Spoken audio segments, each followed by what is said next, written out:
মাসিক ইনকাম হচ্ছে আপনার 6 লাখ টাকা পড়ে না। এই প্রতিবন্ধীর মাসিক ইনকাম নাকি 6 লক্ষ টাকা। তাহলে অনেকেই বলবে ইনি কি গুলশানে ভিক্ষা করে? আল্লাহ নবীজির না ভিক্ষা করে। 6 লাখ টাকা পড়ে নরমালি এভরি মান্থ 6 লাখ। ওর 6 লাখের ইনকামের কাহিনীটা আমি আপনাদের বলি। আমাদের দেশের মেয়ে কুকুরগুলো যখন ভাদ্র মাস আসলে নিজের পিছন অন্য কুকুরকে ভাড়া দিয়ে থাকে, তেমনই আমাদের এই প্রতিবন্ধী ভাইটাও দেশের বাইরে গিয়ে নিজের পিছন ভাড়া দিয়ে থাকে।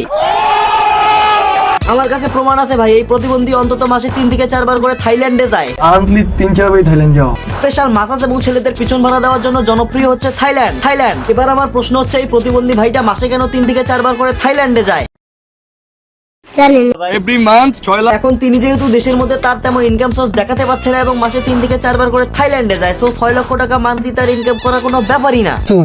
আমার কষ্ট হচ্ছে এইভাবে এইরকম রোগা শরীর নিয়ে পিছন ভাড়া দিয়ে মাসে 6 লক্ষ টাকা ইনকাম করতে কতটা কষ্ট হয়।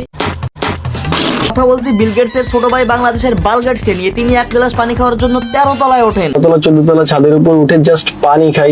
এবং সেই 1 গ্লাস পানির দাম নাকি 12 থেকে 13 হাজার টাকা। গ্লাস পানি প্রাইস 12,000 থেকে 13,000 টাকা। এই পানি কোনো ফরেন মদ বা গোল্ডেন ওয়াটার না, এই পানি হলো সেই পানি যেই পানি রোনাল্ডো ইউজ করে। নরমাল ওয়াটার মানে যেটা রোনালদো ইউজ করে। আল্লাহ নবীজির না ভিক্ষা। এই বাঙালি ভালো তো সোহে গেছে। আমি সাজান আপনারা দেখছেন CKB brand. Every month 6 lakh. বাংলাদেশের এত বড় শালির বেটি যে নায়িকা পূজা সিরিনার সাথে দেখা করতে চেয়েছিল। জীবনে একটা সিক্রেট বলো যা কেউ জানে না। সেটা হচ্ছে পূজা সেরি আমাকে একবার দেখতে চেয়েছে, কিন্তু প্রতিবন্ধী ভাই থাইল্যান্ডে পিছন ভাড়া দেওয়াতে ব্যস্ত ছিল, তাই নায়িকাকে সময় দিতে পারেন নাই। তারপর হচ্ছে যে আমি ওভাবে টাইম দিতে পারি। কারণ ওই যে বললাম না, থাইল্যান্ডে পিছন ভাড়ায় ব্যস্ত ছিল। কাকা মালটা এখন ব্যস্ত আছে, একটু ফ্রি হলে আস্তে আস্তে ঢুকাই দেন। কন্ট্রোল। কাকা এই হালাকি কন্ট্রোল করার মতো কিছু রাখছে? গত 3-4 বছরের চাপাবাজি সহ্য করতেই আসি, সহ্য করতেই আসি। যে হয়তো আমি চাপাবাজি করছি। চাপাবাজির লেভেল এতটাই হাই হয়ে গেছে, ও নাকি বিল গেটস এর ছোট ভাই। এদিকে আবার পরিমণিকে পরামর্শ দেয়। পরিমণি যেদিন চিপাই নিয়ে তোর চিপার হার ভাঙবে, সেদিন বুঝবি চাপাবাজির ধার। আরে দিদি ঠিকই বলছি আমি, যে চাপাবাজি রাখার মনে হয় 3 বেলা খাওয়ার সামর্থ্য নাই, সে নাকি বাংলাদেশের কোটিপতি। মাসিক ইনকাম হচ্ছে আপনার 6 লাখ টাকা পড়ে না। বাংলাদেশে জন্মিয়েছি গরিব দেশে, সেখানে আসলে এত টাকার মালিক হয়ে যাব, এটা আমার নিজের কাছেও লজ্জা হয়। আলার পুতে কয় কি, যে দেশে জন্মাইলো, যে দেশে ভিডিও বানা শুরু করলো, যে দেশের মানুষ ভিডিও দেখলে তার পেটে ভাত যায়, সেই দেশের কথা বলতে নাকি লজ্জা লাগে।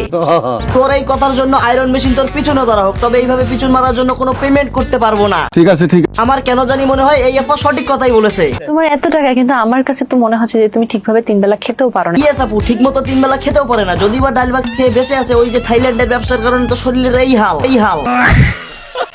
বাংলাদেশে যদি কোনো শিক্ষণীয় কন্টেন্ট ক্রিয়েটর থাকে তাহলে আমরা দুজন আছি। তোরা দুজন দেশের শিক্ষণীয় ক্রিয়েটার। আচ্ছা তোর থেকে না হয় কেউ চাপাবাজি শিখবে, পিছনেরটার থেকে কি শিখবে? চাটাচাটি।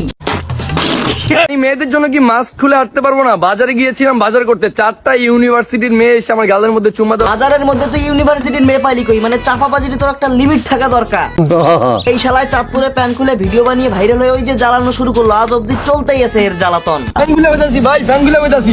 আমরা হচ্ছি খাঁটি মুসলিম, সৌদি আরবের সাথে আমরা। ও যে খাঁটি মুসলিম সেটা প্যান্ট খুলে আমাদের প্রমাণ দিচ্ছে, কত বড় পিছন ব্যবসায়ী। সোশ্যাল মিডিয়াতে এই প্রতিবন্ধী যে পরিমাণ মিথ্যা কথা আর চাপাবাজি ছড়াচ্ছে, দেশের আইন অনুযায়ী তো এর নামে মামলা হওয়া উচিত। আর আপনারা যারা সাধারণ মানুষ আছেন, সবসময় লিগ্যাল কাজ করবেন। নিচে টিপে সাবস্ক্রাইবটা করে দেন, আর ফেসবুকে থাকলে উপরে টিপে ফলোটা করে দেন।